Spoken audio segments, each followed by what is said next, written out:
The Man in the Iron Mask, by Alexandre Dumas. Chapter 16. Jealousy. The torches we have just referred to, the eager attention every one displayed, and the new ovation paid to the king by Fouquet, arrived in time to suspend the effect of a resolution which La Vallière had already considerably shaken in Louis XIV's heart. He looked at Fouquet with a feeling almost of gratitude for having given La Vallière an opportunity of showing herself so generously disposed, so powerful in the influence she exercised over his heart. The moment of the last and greatest display had arrived. Hardly had Fouquet conducted the king towards the chateau, when a mass of fire burst from the dome of Vaux, with a prodigious uproar, pouring a flood of dazzling cataracts of rays on every side, and illumining the remotest corners of the gardens. The fireworks began. Colbert, at 20 paces from the king, who was surrounded and fêted by the owner of Vaux, seemed, by the obstinate persistence of his gloomy thoughts, to do his utmost to recall Louis's attention, which the magnificence of the spectacle was already, in his opinion, too easily diverting.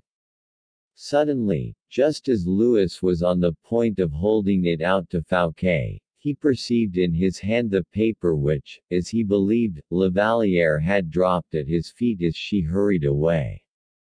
The still stronger magnet of love drew the young prince's attention towards the souvenir of his idol. And, by the brilliant light, which increased momentarily in beauty, and drew from the neighboring villages loud cheers of admiration, the king read the letter, which he supposed was a loving and tender epistle La Vallière had destined for him. But as he read it, a death-like pallor stole over his face, and an expression of deep-seated wrath, illumined by the many-colored fire which gleamed so brightly, soaringly around the scene, produced a terrible spectacle, which every one would have shuddered at, could they only have read into his heart, now torn by the most stormy and most bitter passions. There was no truce for him now, influenced as he was by jealousy and mad passion. From the very moment when the dark truth was revealed to him, every gentler feeling seemed to disappear, pity, kindness of consideration, the religion of hospitality, all were forgotten. In the bitter pang which wrung his heart, he, still too weak to hide his sufferings, was almost on the point of uttering a cry of alarm, and calling his guards to gather round him.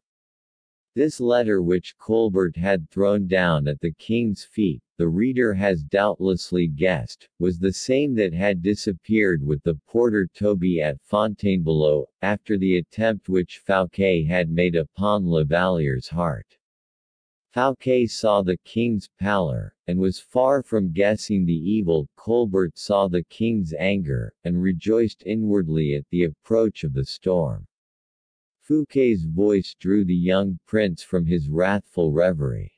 "What is the matter, sire?" inquired the superintendent, with an expression of graceful interest. Louis made a violent effort over himself, as he replied, "Nothing. I am afraid your majesty is suffering." "I am suffering, and have already told you so, monsieur, but it is nothing." And the king, without waiting for the termination of the fireworks, turned towards the chateau. Fouquet accompanied him, and the whole court followed, leaving the remains of the fireworks consuming for their own amusement.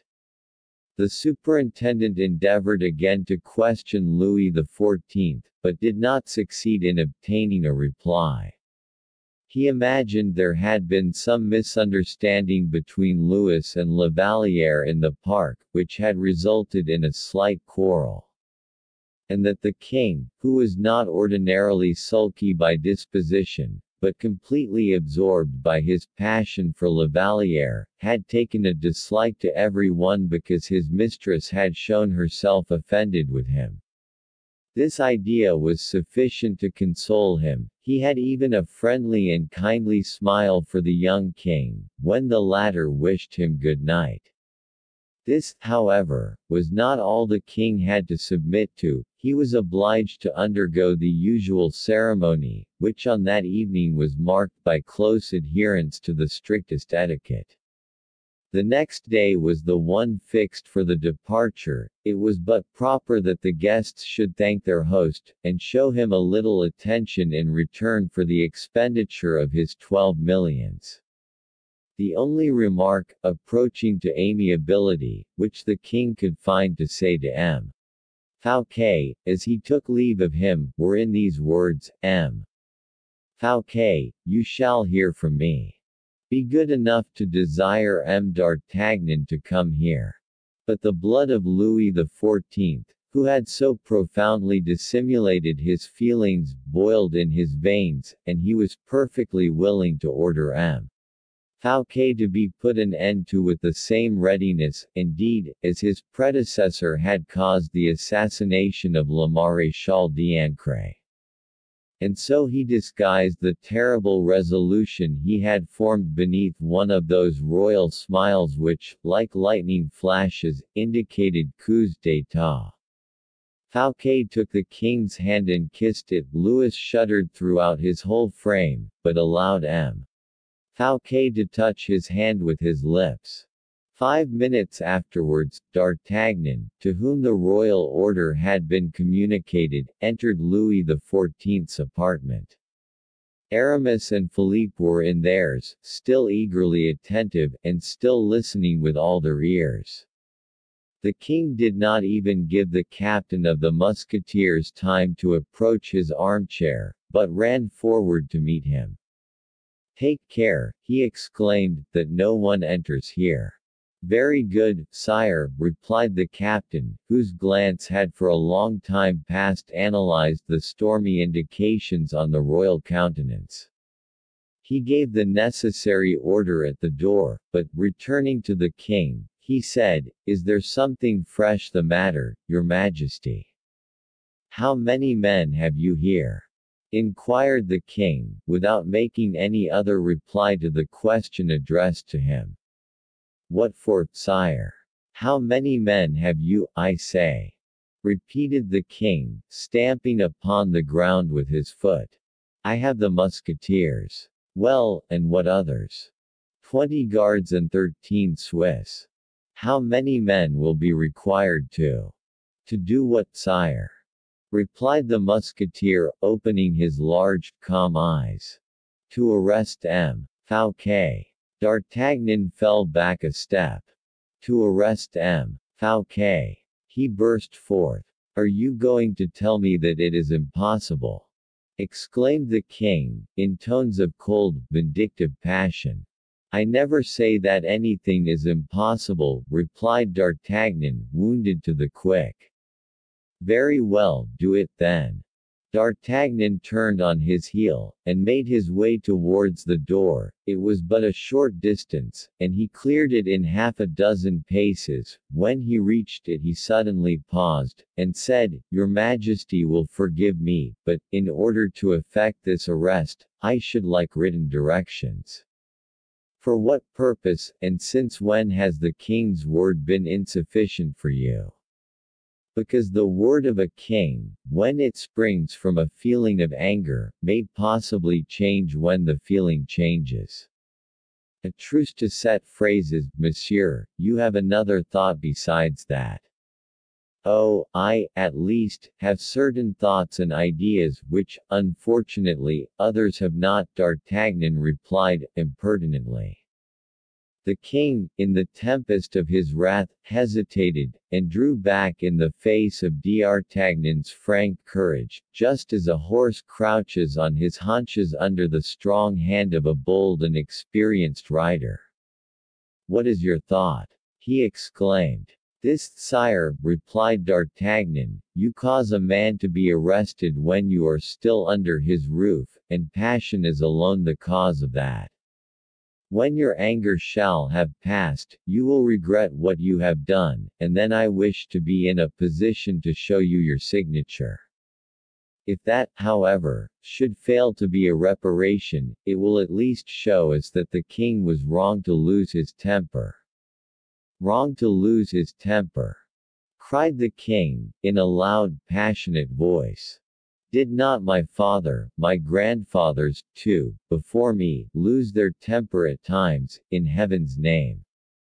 The king your father and the king your grandfather never lost their temper except when under the protection of their own palace. The king is master wherever he may be. That is a flattering, complimentary phrase which cannot proceed from any one but M. Colbert, but it happens not to be the truth. The king is at home in every man's house when he has driven its owner out of it. The king bit his lips, but said nothing. Can it be possible? Said D'Artagnan, here is a man who is positively ruining himself in order to please you, and you wish to have him arrested. Mordioux. Sire, if my name was Fouquet, and people treated me in that manner, I would swallow at a single gulp all sorts of fireworks and other things, and I would set fire to them, and send myself and everybody else in blown-up atoms to the sky. But it is all the same, it is your wish, and it shall be done. Go, said the king, but have you men enough? Do you suppose I am going to take a whole host to help me? Arrest M. Fouquet. Why, that is so easy that a very child might do it. It is like drinking a glass of wormwood, one makes an ugly face, and that is all.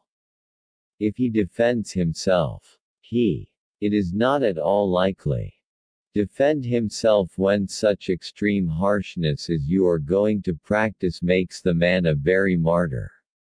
Nay, I am sure that if he has 1,000,000 of francs left, which I very much doubt, he would be willing enough to give it in order to have such a termination as this. But what does that matter? It shall be done at once. Stay, said the king, do not make his arrest a public affair. That will be more difficult. Why so? Because nothing is easier than to go up to M. Fouquet in the midst of 1,000 enthusiastic guests who surround him, and say, in the king's name, I arrest you. But to go up to him, to turn him first one way and then another, to drive him up into one of the corners of the chess board, in such a way that he cannot escape, to take him away from his guests, and keep him a prisoner for you, without one of them, alas, having heard anything about it, that, indeed, is a genuine difficulty, the greatest of all, in truth, and I hardly see how it is to be done. You had better say it is impossible, and you will have finished much sooner. Heaven help me, but I seem to be surrounded by people who prevent me doing what I wish. I do not prevent your doing anything. Have you indeed decided? Take care of M. Fouquet, until I shall have made up my mind by tomorrow morning. That shall be done, sire. And return, when I rise in the morning, for further orders, and now leave me to myself. You do not even want M. Colbert, then, said the musketeer, firing his last shot as he was leaving the room. The king started. With his whole mind fixed on the thought of revenge, he had forgotten the cause and substance of the offense. No, no one, he said, no one here. Leave me. D'Artagnan quitted the room. The king closed the door with his own hands, and began to walk up and down his apartment at a furious pace, like a wounded bull in an arena, trailing from his horn the colored streamers and the iron darts. At last he began to take comfort in the expression of his violent feelings. Miserable wretch that he is! Not only does he squander my finances, but with his ill-gotten plunder he corrupts secretaries, friends, generals, artists, and all, and tries to rob me of the one to whom I am most attached. This is the reason that perfidious girl so boldly took his part. Gratitude. And who can tell whether it was not a stronger feeling, love itself? He gave himself up for a moment to the bitterest reflections. A satyr. He thought, with that abhorrent hate with which young men regard those more advanced in life, who still think of love. A man who has never found opposition or resistance in any one, who lavishes his gold and jewels in every direction, and who retains his staff of painters in order to take the portraits of his mistresses in the costume of goddesses. The king trembled with passion as he continued, "He pollutes and profanes everything that belongs to me. He destroys everything that is mine. He will be my death at last, I know. That man is too much for me. He is my mortal enemy, but he shall forthwith fall. I hate him, I hate him, I hate him." And as he pronounced these words, he struck the arm of the chair in which he was sitting violently, over and over again, and then rose like one in an epileptic fit. Tomorrow. Tomorrow. Oh, happy day. He murmured, when the sun rises, no other rival shall that brilliant king of space possess but me. That man shall fall so low that when people look at the abject ruin my anger shall have wrought, they will be forced to confess at last and at least that I am indeed greater than he. The king, who was incapable of mastering his emotions any longer, knocked over with a blow of his fist a small table placed close to his bedside, and in the very bitterness of anger, almost weeping, and half suffocated, he threw himself on his bed, dressed as he was, and bit the sheets in his extremity of passion, trying to find repose of body at least there. The bed creaked beneath his weight, and with the exception of a few broken sounds, emerging, or, one might say, exploding, from his overburdened chest, absolute silence soon reigned in the chamber of Morpheus. نشكركم على متابعتكم لنا في قناة أحمد وسارة. ادعمونا بالاشتراك في القناة وفعلوا زر الجرس وانتظروا المزيد يوميا.